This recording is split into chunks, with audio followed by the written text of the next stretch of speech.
就更加好咯。所以好準啊 ，Doctor Chan。哎呀，咁好啊，咁啊準就得啦。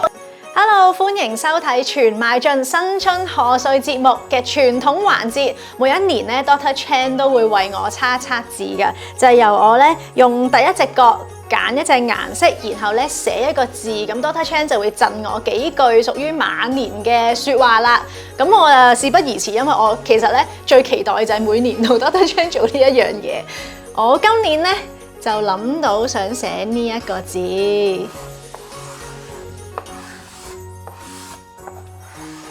係就係個安字啦，仲要咧揀咗我最中意嘅顏色，咁我好中意藍色嘅，因為我好中意睇天嘅。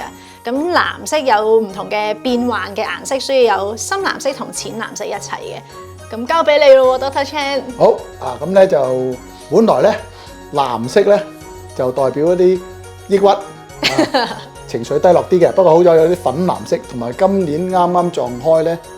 火啊，火好猛，藍係代表水嘅，咁啊中和翻會好啲啊！咁呢個字咧就個安字，字面睇平安啦，係嘛？即係即係穩穩陣陣咁解啦。但係睇真咗咧係一頂帽個女字，嗱咁你可能咧兩個原因兩個意思嘅，一就阿潔玲咧戴定頭盔先穩陣啲嚇，即係今年咧平平穩穩冇事。